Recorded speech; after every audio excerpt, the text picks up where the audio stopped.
레아, 네. 김영균 형제 반갑습니다. 이게 한 주 못 봤는데도 왜 이렇게 보고 싶은지 네, 너무 반갑고요.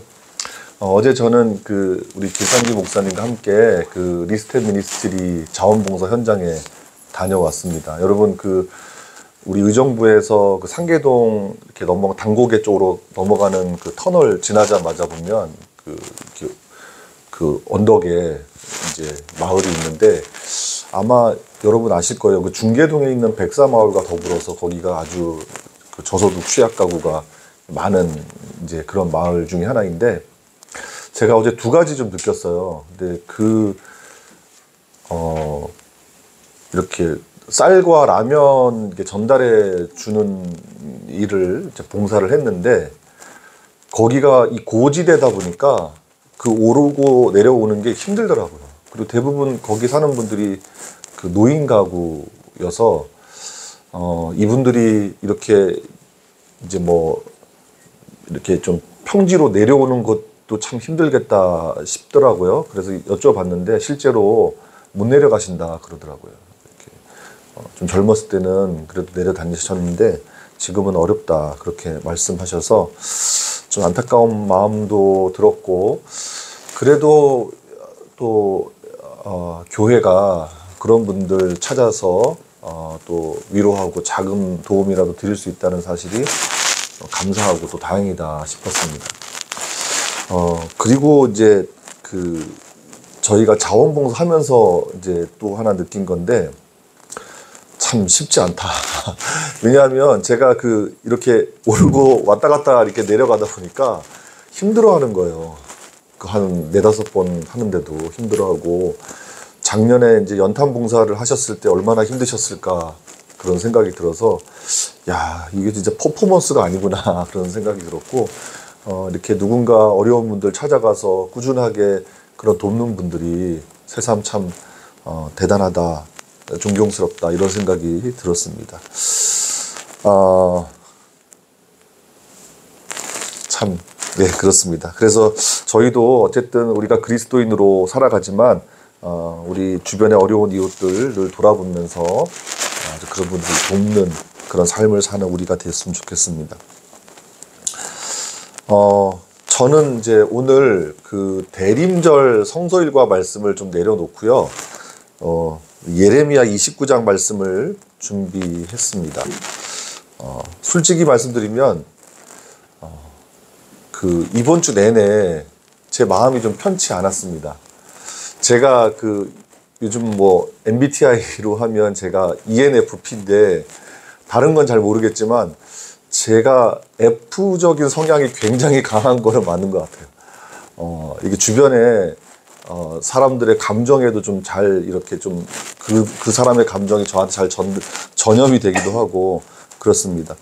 그래서 이런 정치가 개인의 삶을 이렇게 우울하게 만들 수도 있나 싶을 정도로 저도 좀 침체되어 있었고, 저도 제가 지금 통과하고 있는 삶의 문제들이 있어서 그런 것들 때문에 좀 많이 고민하고 좀 그렇게 있었던 그렇게 한 주를 보냈던 그런 시간이었던 것 같습니다. 마음의 평화가 잘 생기지 않더라고요. 저도 목사지만 저도 연약한 성도이고 사람이다 보니까 그런 것 같습니다. 솔직하게 말씀드리면 그렇다는 겁니다.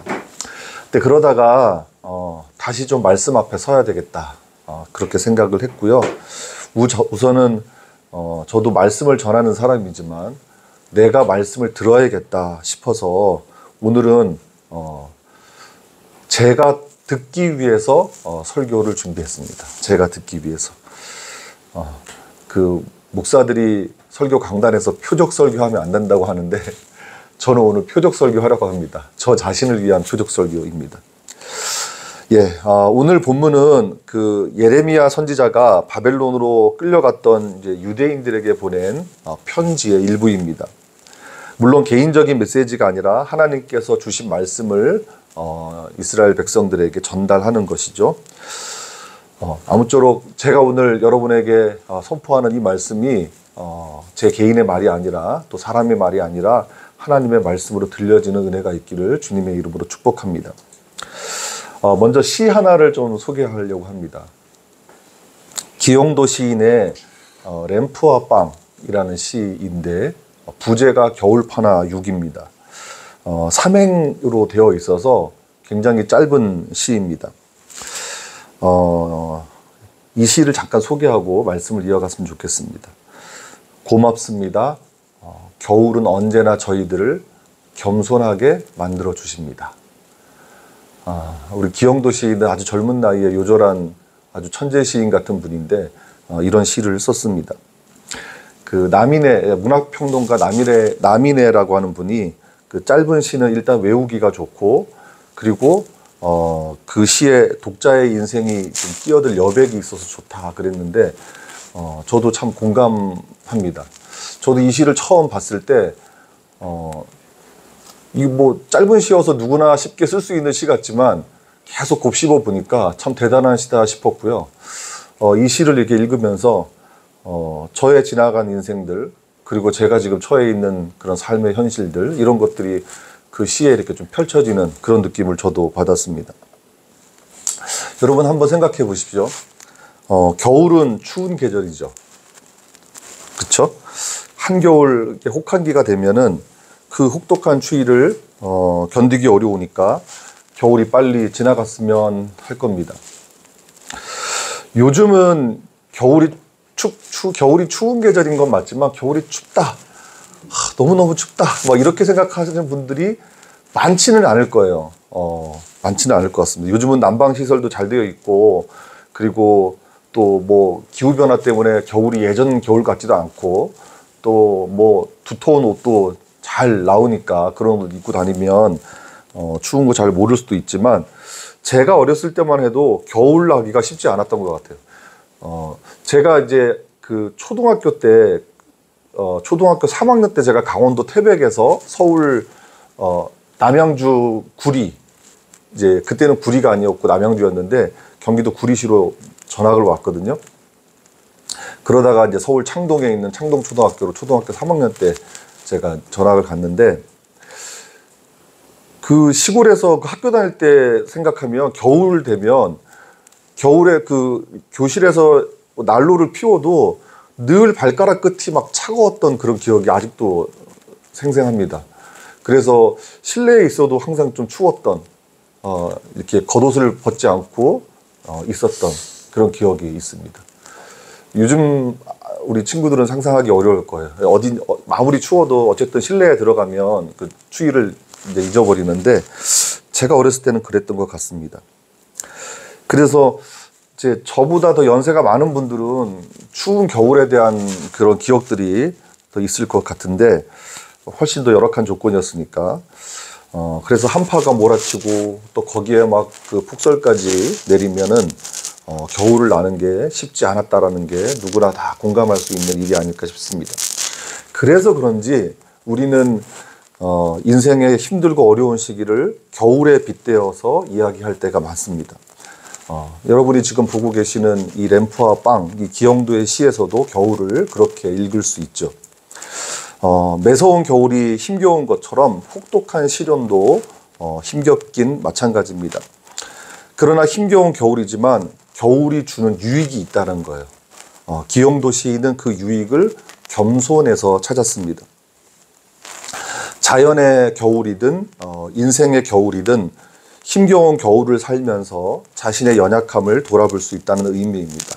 그러면 겸손해진다는 거죠. 그래서 겨울은 원망스러운 게 아니라 고마운 것이다. 그렇게 시인은 이 시를 썼습니다. 이제 오늘 본문을 한번 살펴보겠습니다. 이스라엘 민족은 지금 바벨론 포로 생활을 시작했습니다. 1절을 보시면 선지자 예레미야의 편지가 바벨론으로 끌려간 포로 중에 남아있는 사람들, 곧 장로들과 제사장들과 선지자들과 모든 백성에게 보내졌다. 그렇게 말씀합니다. 여기서 남아있다라고 하는 것은 이제 이스라엘 땅에 남아있다라는 의미가 아니라 그 살아남은 사람들, 그렇게 그것을 이야기한다고 보시면 됩니다. 바벨론이 그 여호야긴 왕 때 예루살렘을 이제 2번 침공하거든요. 두 번 침공하는데 그 두 번째 침공 이제 하는데, 그때 여호야긴, 우리가 성경에서는 지금 오늘 읽은 성경에서는 여고니아라고 나오는데, 이 여호야긴을 성경에서는 뭐 고니아라고도 칭하기도 하고 여고냐라고도 칭하기도 하고 여고냐라고도 칭하기도 하는데, 어쨌든 이 여호야긴 왕이 예루살렘의 많은 사람들과 함께 포로로 바벨론으로 잡혀갑니다. 이제 그 과정에서 처형되는 사람도 많았어요. 뭐 저항하는 사람들이 있으면 죽이기도 했겠죠. 그래서 제가 지지난주 말씀에도 말씀드렸지만, 그 땅에 비천한 자 외에 남아있는 사람들이 없었다라고 할 정도로 많은 사람들을 잡아가고 그리고 처형하는데, 여기서 남아있는 사람들이라고 하는 것은 살아남은 사람들, 바벨론 땅에서. 그래서 당시에 그런 엄혹한 현실을 보여주는 그런 표현입니다. 자, 유다 왕국은 그 여호야긴 다음 왕이 시드기야거든요. 그래서 시드기야 11년째 되는 해에 이제 땅도 빼앗기고 완전히 다 빼앗기고 주권도 완전히 빼앗기면서 이제 바벨론의 속국이 되죠. 그때 이제 여호야긴 때보다 훨씬 더 많은 사람들이 포로로 잡혀갑니다. 강제 이주를 당하는 겁니다. 그래서 예루살렘 사람들, 그러니까 이스라엘 유다 땅에 있는 사람들이 여호야긴 왕 때부터 시작해서 시드기야 왕 때까지 그렇게 한 1년, 2년 정도 그 기간 안에 많은 사람들이 포로로 잡혀가게 됩니다. 대다수의 사람들이 자신이 나고 자란 땅을 떠나서 귀양살이 하듯이 낯설고 물선 땅으로 유배되어서 그 형벌과 같은 삶을 살게 되는 것이죠. 바로 이제 그 즈음에 하나님의 메시지가 선지자 예레미야를 통해서 그 남아있는 사람들, 살아남은 사람들에게 전달되는 겁니다. 편지의 내용은 크게 두 가지입니다. 첫째는 너희들이 그곳 바벨론 땅에서 인내하라는 거예요. 첫 번째 메시지가. 두 번째는 그 바벨론 땅에서 살게 되지만 그래도 희망을 가져라입니다. 5절을 한번 보실까요? 5절을 보니까 너희는 집을 짓고 거기에 살며 텃밭을 만들고 그 열매를 먹으라. 그렇게 말씀합니다. 또 6절에는 결혼과 출산도 장려하죠. 그래서 거기에서 번성하고 줄어들지 아니하게 하라. 이렇게 말씀합니다. 비록 포로의 나락으로 떨어졌지만 그것 때문에 조급해하지 말고 일상의 삶에 충실하라는 거예요. 그렇게 읽을 수 있습니다. 달리 말하면 이스라엘의 회복이 가까운 시기에 이루어지지 않을 것이니까 인내하면서 기다리라 라는 말씀입니다. 사실 어렵고 힘들 때가 되면 회복에 대한 열망이 가장 클 때입니다. 당연하지 않겠습니까? 세상에 누가 고난과 시련의 때를 좋아하겠습니까? 하루라도 빨리 일어서고 싶겠죠. 세상에 누가 절망의 구렁텅이에서 안주하고 싶겠습니까? 어떻게든 그것에서 벗어나고 싶겠죠. 그것이 인지상정입니다. 그러나 회복 이전에 인내가 필요합니다. 우선 인내해야 회복을 꿈꿀 수 있는 것입니다. 혹독한 겨울이 지속되면 따뜻한 봄을 우리가 기다리고 그것을 소망하겠지만 우선 그 혹독한 겨울을 참고 견뎌야 봄이 오는 겁니다. 겨울이라고 해서 또 일상이 없는 것도 아니잖아요. 봄에도 일상이 있고 여름에도 일상이 있고 가을에도 일상이 있고 그 혹독한 겨울에도 우리가 살아가야 할 일상이 있는 겁니다. 그래서 그 일상을 신실하게 살면서 겨울을 참고 견디라는 거예요. 하나님의 뜻이 바로 여기에 있습니다. 자, 그런데 10절에 보니까 그 인내의 기간을 몇 년이라고 말씀합니까?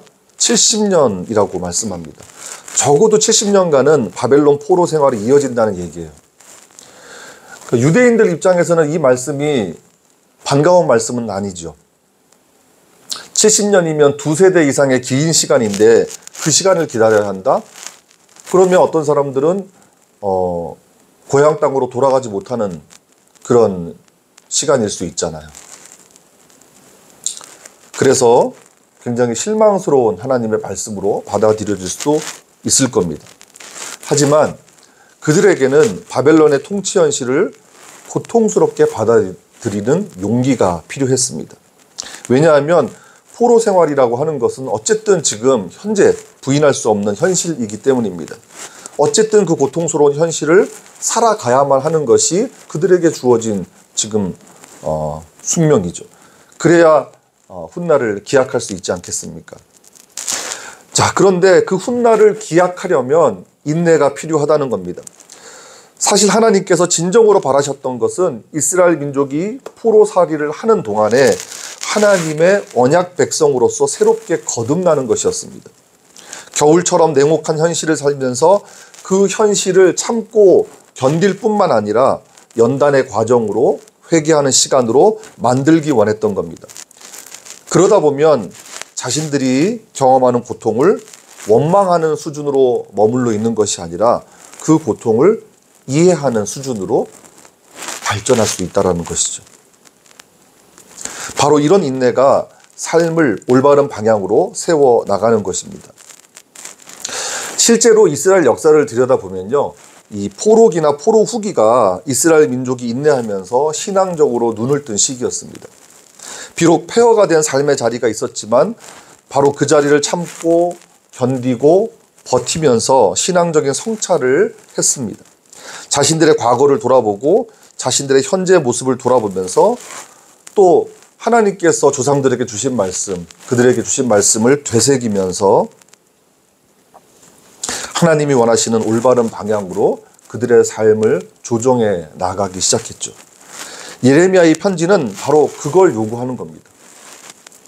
조급한 마음에 근거도 없는 그런 거짓 선지자들의 말에 속지 말고 또 그 당시 또 점쟁이들이 얼마나 많았습니까? 그들의 또 복술 따위에 미혹되지 말고 그 70년의 세월을 인내하면서 기다리라고 하는 것이죠.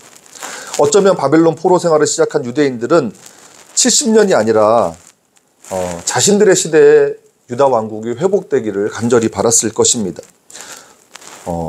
제가 만약 그 시대에 살았던 백성이라도 그런 생각을 했을 것 같습니다. 그러나 회복이라고 하는 것은 선행 조건이 필요하다는 겁니다. 그 선행 조건이 바로 인내입니다. 맞닥뜨린 현실을 참고 견디고 버티면서 그렇다고 무작정 기다리는 것이 아니라 자신을 연단하는 시간으로, 자신의 삶을 돌아보면서 회개하는 시간으로 만들어 가야 한다는 겁니다.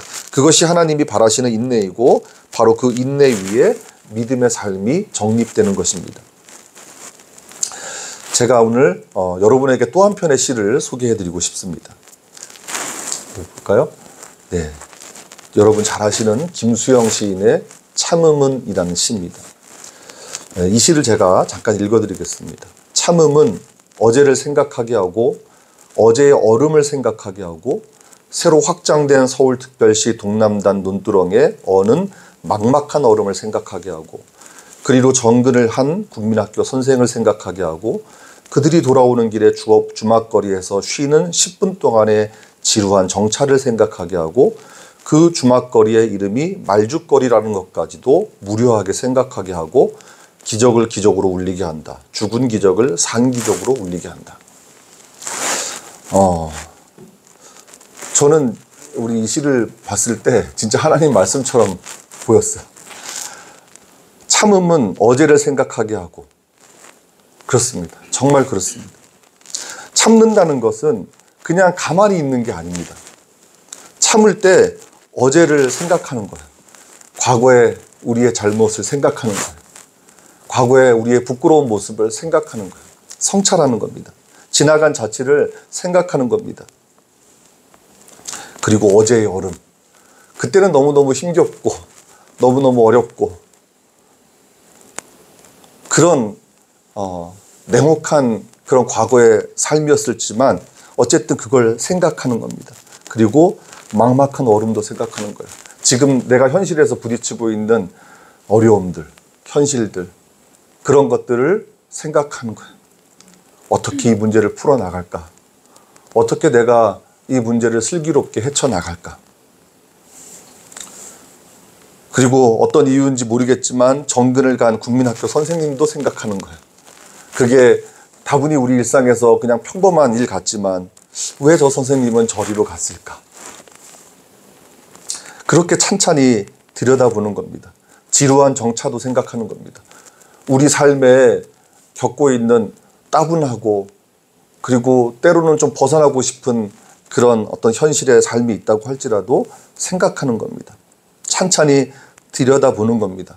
그러면 우리의 기적이 살아날 수 있다는 것입니다. 오늘 본문의 근거에서 이야기한다면 인내한다는 것은 시간이 지나가기를 기다리는 게 아니라는 거예요. 그냥 지금 이런 어려움들, 이런 시간들 지나가겠지 하면서 그냥 막연히 기다리는 것이 아니라 돌아보는 일이 있어야 된다는 거예요. 하나님께서 왜 70년의 기한을 두셨겠습니까? 이스라엘 민족을 바로 세우려 했던 것이죠. 고통스러운 포로의 삶이지만 일단 참고 견뎌야 합니다. 그러나 참고 견디는 것은 어제를 돌아보고 자신을 돌아보는 일이 수반되어야 한다는 말씀입니다. 그래야 잘못된 것을 수정하고 하나님께서 원하시는 방향으로 우리의 삶을 조정해 나갈 수 있기 때문입니다. 70년의 시간은 긴 시간이지만 정말 긴 시간이죠. 그렇지만 그 시간이 영원한 시간은 아닙니다. 끝이 있습니다. 우리가 받는 고통이나 고난도 지금 너무 힘들고 그 시간이 너무 긴 것 같지만 그 고난의 시간, 그 고통의 시간 끝이 있습니다. 그게 영원할 리 있겠습니까? 언젠간 끝이 있겠죠. 자, 11절을 한번 보십시오. 이스라엘 민족을 향한 하나님의 생각은 무엇이라고 말씀합니까? 평안이지 재앙이 아니라고 했습니다. 이 말씀은 고난의 끝에 재앙이 기다리고 있다는 것이 아니라 하나님의 평안이 기다리고 있다는 말씀입니다. 자, 그렇다면 우리를 향한 하나님의 생각은 무엇이겠습니까? 재앙이겠습니까? 절대 그럴 리 없습니다. 우리를 향한 하나님의 생각은 평안입니다. 지금 재앙과 같은 삶이 우리에게 주어졌다고 할지라도 그 끝은 하나님의 평안인 것을 여러분 믿으시고 이 재앙과 같은 삶이라고 할지라도 그것을 잘 참고 견뎌내시기를 주님의 이름으로 축복합니다. 그렇게 참고 견디면서 버티면서 우리를 돌아보고 우리의 삶을 돌이키는 것입니다. 그러므로 진정한 인내란 참고 버티면서 끊임없이 우리가 하나님께로 나아가는 것입니다. 이제 기영도 시인의 램프와 빵이라는 시를 다시 한번 보겠습니다. 고맙습니다. 겨울은 언제나 저희들을 겸손하게 만들어 주십니다. 여러분 어떻습니까? 겨울과 같은 고통, 겨울과 같은 고난과 시련이 여러분 고맙지 않습니까?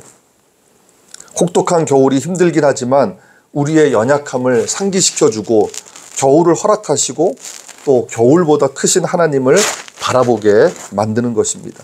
그래서 겨울이 고마운 겁니다. 마찬가지로 우리의 고난과 시련도 우리 존재의 연약함을 일깨워 줍니다.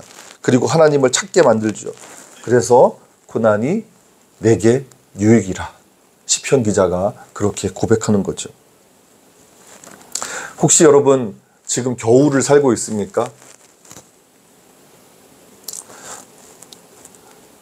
아마 저는 지금 겨울과 같은 삶을 살고 있습니다. 이렇게 고백하시는 분들이 계실 것 같아요. 저도 그런 생각이 들 때가 있습니다. 어떤 분들은 감당하기 어려운 고난의 시간을 보내고 있는지도 모르겠습니다. 그렇다면 우리가 할 일은 무엇이겠습니까? 우선 참고 견디는 거예요. 참고 견뎌라. 그런 말 누가 못해. 이렇게 생각하실 수도 있겠지만 참고 견딘다는 게 그냥 시간이 지나가는 걸 기다리는 게 아니라고 제가 말씀드렸죠. 거짓된 낙관주의에 미혹되지 않는 겁니다. 근거 없는 기대감에 의지하지 않는 겁니다. 대신 주어진 일상을 어쨌든 우리는 일상을 살아야 되니까 그 일상을 신실하게 살아가는 겁니다. 비록 힘들어도 어려워도 고통스러워도 그 시간이 연단의 과정이다 생각하고 김수영 시인의 시에서처럼 어제를 생각하는 겁니다. 삶을 돌아보고 또 성찰하고 반성하고 돌이키면서 회개하는 겁니다. 그리고 하나님을 찾아야 합니다. 하나님은 선지자 예레미야의 입을 통해서 이렇게 말씀하셨습니다. 13절 말씀이죠. 너희가 온 마음으로 나를 구하면 나를 찾을 것이요 나를 만나리라. 여러분 이 말씀 믿으시기 바랍니다. 온 마음으로 하나님을 구하시고 그분을 찾는 저와 여러분들의 삶이 되기를, 그리고 이 말씀을 항상 기억하고 우리 삶에서 하나님을 구하고 하나님을 간절히 찾는 우리가 되기를 주님의 이름으로 축복합니다. 우리 이 시간 함께 찬양하겠습니다. 하나님은 우리의 피난처가 되시며, 이 찬양 함께 할 텐데요. 하나님은 정말 우리의 피난처가 되십니다. 우리의 피난처는 어떤 장소가 아닙니다. 어떤 권력도 아니고 어떤 힘도 아니고 그 어떤 사람도 아닙니다. 우리가 피할 곳은 하나님 한 분밖에 없다는 사실입니다. 우리가 힘들고 어려워도 고통스러워도 그 시간이 빨리 지나갔으면 하는 그런 삶의 현실에 여러분이 있다고 할지라도 하나님께 피하시는, 하나님께로 우리의 몸을 맡기는 우리의 삶이 되었으면 좋겠습니다.